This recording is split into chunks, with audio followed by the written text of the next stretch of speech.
नमस्ते। आज के इस नए विश्लेषण में आपका बहुत बहुत स्वागत है। देखिए, आज हम उस भारत की बात करने वाले हैं जो आपको अपने आधुनिक डिजिटल मैप्स पर या यूं कहें कि फोन की स्क्रीन पर कहीं नजर नहीं आएगा। ये वो भारत है जो आज भी प्राचीन खंडरों के बीच सांस लेता है और अपनी अंधेरी गुफाओं में न जाने कितने गहरे राज छिपाए बैठा है। एक बहुत ही मशहूर कहावत है, ये वो भारत है जो किस्सों में जिंदा है।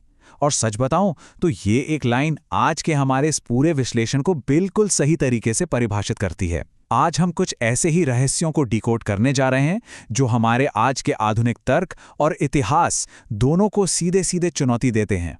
तो चलिए, बिना देर किए इसमें गहराई से उतरते हैं। आज हम जिन 5 हिस्सों पर बात करेंगे वो हैं: पहला, मैप से परे का भारत; दूसरा, सदियों से दबे खजाने; तीसरा, डरावने और रहस्यमयी साए; चौथा, आस्था के अलौकिक रहस्य; और पांचवां, विज्ञान को चुनौती देने वाले अजूबे। तो शुरुआत करते हैं अपने पहले हिस्से से, मैप से परे का भारत। अब ये बात जानना अपने आप में बेहद दिलचस्प है कि जो दुनिया हम रोज अपने आसपास देखते हैं ना, वो शायद पूरी सच्चाई का एक बहुत ही छोटा सा हिस्सा भर है। मेरा मतलब है, गूगल मैप्स हमें क्या दिखाता है? सिर्फ भूगोल, सड़कें या कुछ इमारतें, राइट? लेकिन हमारी जो पुरानी लोक कथाएं हैं वो हमें एक ऐसा इतिहास दिखाती हैं जो आज भी अंधेरी गुफाओं और जंगलों में किसी के द्वारा खोजे जाने का इंतजार कर रहा है। तो आज हम ऐसे ही 12 स्थानों की असली जमीनी हकीकत को समझेंगे। चलिए आगे बढ़ते हैं अध्याय 2 की तरफ, सदियों से दबे खजाने। देखिए, इतिहास में दौलत ने हमेशा से ही इंसानों को अपनी तरफ खींचा है, और हम यहाँ उस दौलत की बात कर रहे हैं जो बड़े बड़े राजाओं और आज के आधुनिक खोजकर्ताओं की पहुंच से भी एकदम दूर रही है। मिसाल के तौर पर हिमाचल प्रदेश का कांगड़ा किला, इसका इतिहास सीधे महाभारत काल से जुड़ता है। ऐसा कहा जाता है कि कटोच वंश के राजाओं ने यहाँ 22 गुप्त तहखानों में बेहिसाब दौलत छिपाकर रखी थी। महमूद गजनवी और अकबर जैसे हमलावर आए तो सही, लेकिन असली खजाने तक कभी नहीं पहुंच पाए। क्यों? क्योंकि माना जाता है कि उस खजाने की रक्षा खुद किले के देवता करते हैं। और वहीं दूसरी तरफ अरुणाचल प्रदेश में एक झील है, रत्नाखेत। कहा जाता है कि इसके तल में देशकीमती रत्न दबे हैं, और पूर्णिमा की रात को इसका पानी सच में चमकने लगता है। यकीन मानिए, आम इंसानों का वहां तक पहुंचना लगभग नामुमकिन है। अब इस स्लाइड पर जरा गौर कीजिएगा। 3000, ये कोई मामूली सा नंबर नहीं है। कुछ समय पहले उत्तर प्रदेश के सोनभद्र में, जिसका वैसे मतलब ही सोने की नदी होता है, ये खबर किसी जंगल की आग की तरह फैली थी कि वहां की पहाड़ियों में 3000 टन से भी ज्यादा प्राचीन सोना दबा हुआ है। और दिलचस्प बात यह है कि इसका संबंध सीधे रामायण काल से भी जोड़ा जाता है। अब अगर हम दावों और सच्चाई को आमने सामने रखकर देखें तो पिक्चर कुछ ऐसी बनती है। एक तरफ स्थानीय लोगों का पक्का दावा है कि वहां 3000 टन सोना मौजूद है। अगर ये सच होता तो भारत दुनिया के सबसे बड़े गोल्ड रिजर्व वाले देशों की लिस्ट में आ जाता। लेकिन दूसरी तरफ जियोलॉजिकल सर्वे ऑफ इंडिया यानी जीएसआई का जो आधिकारिक डेटा है वो कहता है कि वहां सिर्फ कुछ 100 किलो सोना ही मौजूद है। और यहीं पर एक बहुत बड़ा अनसुलझा सवाल खड़ा हो जाता है कि क्या सच में ये केवल एक बहुत बड़ी गलती थी, या फिर किसी ने जानबूझकर एक बहुत बड़े रहस्य पर पर्दा डाल दिया। सोचने वाली बात है ना? चलिए अब आते हैं अध्याय 3 पर, डरावने और रहस्यमयी साए। दौलत की इन चकाचौंध वाली कहानियों से निकलकर अब हम एक ऐसी दुनिया में कदम रखने जा रहे हैं जहां इतिहास आज भी खौफनाक सायों के रूप में कैद है। दार्जिलिंग का डाउ हिल। वैसे तो ये जगह अपनी खूबसूरती के लिए जानी जाती है, लेकिन विक्टोरिया बॉयज स्कूल के पास का जो जंगल है ना, वो सच में आपके रोंगटे खड़े कर देगा। यह एक इतनी नम और अंधेरी जगह है जहां दिन के उजाले में भी सूरज की रोशनी बड़ी मुश्किल से पहुंच पाती है।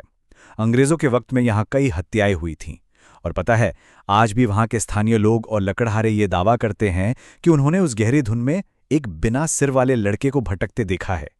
जो लोग वहां गए हैं वो बताते हैं कि वहां जाते ही आपको ऐसा महसूस होगा जैसे कोई लगातार बिना पलक झपकाए आपको घूर रहा है। और सच कहूं तो ये खौफ सिर्फ डाउ हिल तक सीमित नहीं है। चलिए मैं आपको कुर्शियांग की उस सड़क के खौफनाक सफर पर ले चलता हूं जिसे लोग डेथ रोड कहते हैं। स्टेप 1, दिन के वक्त भी आपको वहां इतने घने कोहरे को पार करना होगा कि सामने का कुछ नजर ना आए। स्टेप 2, अचानक से आपको वही बिना सिर वाला लड़का पेड़ों के बीच गायब होता हुआ दिखाई दे सकता है। और स्टेप 3, जो शायद सबसे ज्यादा डरावना है, सड़क किनारे एक रहस्यमयी औरत का लिफ्ट मांगना, और अगर आप गलती से भी अपनी गाड़ी नहीं रोकते तो वो एक साए की तरह आपकी गाड़ी का पीछा करती है। वहां की हवा में इतनी भारी नेगेटिव एनर्जी मौजूद है जो किसी भी अच्छे भले इंसान को अंदर तक खौफजदा कर सकती है। अब बढ़ते हैं अपने चौथे हिस्से की तरफ, आस्था के अलौकिक रहस्य। तो खौफ के इस भारी माहौल से थोड़ा बाहर निकलते हैं और भारत के उस पहलू को समझते हैं जहां प्रकृति और ईश्वरीय शक्तियां एक साथ आकर खड़ी हो जाती हैं। मनाली की खूबसूरत वादियों में मौजूद है जोगिनी झरना। योगिनी यानी वो दिव्य आत्माएं और देवियां जो इस पूरी घाटी की रक्षक मानी जाती हैं। इस झरने का पानी कोई आम पानी नहीं है, बल्कि इसे औषधीय गुणों वाला बेहद पवित्र जल माना जाता है। लेकिन इसकी एक बहुत ही सख्त शर्त है, पूर्ण पवित्रता। जो भी इंसान अपवित्र सोच या किसी भी तरह की गंदगी के साथ इस जगह का अपमान करता है, उसे इन योगिनियों के भयंकर क्रोध का सामना करना ही पड़ता है। जरा इन दो तस्वीरों को देखिए। एक तरफ है हमारे आज के मॉडर्न टूरिस्ट स्पॉट्स, वही भीड़-भाड़, शोर-शराबा, जहां आप जाके भी खुद से कट जाते हैं। लेकिन दूसरी तरफ है ऋषिकेश के पास स्थित नीलकंठ गुफाएं। ये जगह पूरी दुनिया से बिल्कुल कटी हुई है, एकदम एकांत में। लोक कथाओं की माने तो इन गुफाओं का सीधा संबंध भगवान शिव के विषपान से है। जो साधु संत यहाँ सालों से तपस्या कर रहे हैं, उनका ये दावा है कि इस गुफा की जो अलौकिक शांति है ना, उसमें समय जैसे सच में ठहर सा जाता है। ये एक ऐसी गहरी रहस्यमयी ऊर्जा है जो किसी भी इंसान को बाहरी दुनिया के शोर से पूरी तरह अलग कर देती है। और अब जरा सोचिए, अगर हम जमीन से 90 फीट नीचे जाएं तो वहां क्या होगा? उत्तराखंड के पिथौरागढ़ में आपको एक पूरी की पूरी अलग दुनिया मिलेगी, जिसे हम पाताल भुवनेश्वर कहते हैं। ये गुफा सच में अपने आप में एक पूरा ब्रह्मांड समेटे हुए है। इसके अंदर जो प्राकृतिक चट्टानें हैं वो आपको हैरान कर देंगी। वहां भगवान गणेश के कटे हुए सिर की आकृति बनी है, जिसके ठीक ऊपर 108 पंखुड़ियों वाला ब्रह्मकमल नजर आता है। और तो और शेषनाग की ऐसी आकृति भी है जिसने मानो इस पूरी पृथ्वी को अपने ऊपर थाम रखा है। जब आप इसे अपनी आंखों से देखेंगे तो ये किसी बहुत बड़े चमत्कार से कम नहीं लगेगा। लेकिन पता है, इसी गुफा का जो सबसे बड़ा और सच में रोंगटे खड़े कर देने वाला रहस्य है, वो समय के इस चक्र में छिपा है। इस गुफा के अंदर 4 खंबे हैं और ये चारों खंबे हमारे 4 युगों का प्रतीक माने जाते हैं। सतयुग, त्रेता युग और द्वापर युग के जो खंबे हैं वो टूट चुके हैं, लेकिन जो कलयुग का खंबा है वो धीरे धीरे लगातार ऊपर छत की ओर बढ़ रहा है। वहां की एक बहुत गहरी मान्यता है कि जिस दिन ये कलयुग का खंबा गुफा की उस छत से टकरा जाएगा, वो दिन इस दुनिया का आखिरी दिन होगा। चलिए अब आते हैं अपने अंतिम अध्याय पर, विज्ञान को चुनौती देने वाले अजूबे।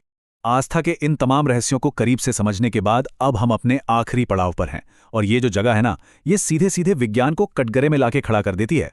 हम बात कर रहे हैं महाराष्ट्र की लोनार झील की। ऐसा माना जाता है कि करीब 650 साल पहले आसमान से एक जलता हुआ गोला गिरा था, जिसने बेसाल्टिक चट्टान पर इस विशाल झील को जन्म दिया। लेकिन सबसे बड़ी हैरानी की बात क्या है पता है? इस एक ही झील के अंदर खारा पानी और क्षारीय पानी दोनों मौजूद हैं, और ये आपस में कभी मिक्स नहीं होते।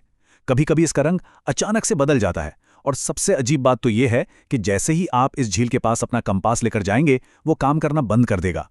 कमाल की बात है कि इतना एडवांस होने के बावजूद हमारा विज्ञान आज भी इस झील का पूरा सच नहीं समझ पाया है। अब चलिए एक ऐसे साम्राज्य की बात करते हैं जो रातों रात वीरान हो गया था। हम बात कर रहे हैं विजयनगर की, जिसे आज पूरी दुनिया हम्पी के नाम से जानती है। तालीकोटा की लड़ाई ने सब कुछ तहस नहस कर दिया, लेकिन इसके जो खंडहर आज बचे हैं वो एक ऐसी खोई हुई तकनीक की गवाही देते हैं जिस पर यकीन करना मुश्किल है। विट्ठल मंदिर के उन खंभों को ही ले लीजिए, जिन्हें अगर आप हल्के से थपथपाएं तो उनमें से संगीत के पूरे 7 सुर निकलते हैं। वो बेहद बारीक नक्काशी वाले पत्थर के रथ, हाथियों के वो विशाल अस्तबल और वो शानदार कमल महल। सोचकर देखिए, आखिर उस दौर में ऐसी अकल्पनीय तकनीक और इंजीनियरिंग मुमकिन कैसे थी। हमारी प्राचीन इंजीनियरिंग का एक और बहुत ही शानदार लेकिन भुला दिया गया उदाहरण गुजरात के गिरनार में दफन है। आज से लगभग 2300 साल पहले सम्राट चंद्रगुप्त मौर्य ने बिना किसी आधुनिक मशीन के एक विशाल कृत्रिम झील का निर्माण करवाया था, सुदर्शन झील। सदियों बाद सम्राट अशोक और फिर शक राजा रुद्रदामन ने इसकी बाकायदा मरम्मत भी करवाई। इस एक झील ने लगातार 700 सालों तक उस सूखे इलाके की प्यास बुझाई। लेकिन आज की तारीख में, आज ये झील जमीन के नीचे पूरी तरह से दफन हो चुकी है। और दुख की बात यह है कि इसके साथ ही हमारे पूर्वजों का वो बेजोड़ इंजीनियरिंग विज्ञान भी हमेशा के लिए मिट्टी में मिल गया। और अब बिल्कुल अंत में चलिए वापस लौटते हैं सत्ता के केंद्र दिल्ली की ओर। यहाँ एक सवाल है जो किसी को भी बहुत कुछ सोचने पर मजबूर कर सकता है। दिल्ली के बिल्कुल नीचे जो श्यामला सुरंगें मौजूद हैं, असल में उनका इस्तेमाल किसने किया था? देखिए, जमीन के ऊपर तो नेता हमारे देश का भविष्य तय करते हैं, लेकिन ठीक उन्हीं के पैरों के नीचे सुरंगों का एक रहस्यमयी और डार्क जाल बिछा हुआ है। क्या ये अंग्रेजों के बच निकलने के कोई खुफिया रास्ते थे, मुगलों के बनाए हुए कोई गुप्त मार्ग थे, या फिर हमारी आज़ादी के दीवानों के छिपने के सुरक्षित ठिकाने? आज ये सुरंगें बिल्कुल खामोश हैं, लेकिन अपने अंदर न जाने कितने ही अनगिनत राज समेटे हुए हैं। तो इस पूरे विश्लेषण के खत्म होने पर हम सबके सामने एक बहुत ही गहरा सवाल खड़ा रह जाता है कि आखिर हमारे पैरों के नीचे और कितने रहस्य दफन हैं। आज हमने जिन 12 जगहों को डिकोड किया ना, सच मानिए वो तो बस उन अनगिनत छिपी हुई सच्चाइयों का एक छोटा सा ट्रेलर भर है। हमारे देश के कोने कोने में, हर शहर, हर गांव में ऐसे न जाने कितने राज हैं जो आज भी खोजे जाने का इंतजार कर रहे हैं। इन रहस्यों पर सोचने का काम अब मैं यहीं आप पर छोड़ता हूं, क्योंकि ये सफर यहां खत्म नहीं होता। असल खोज तो शायद अब शुरू हुई है।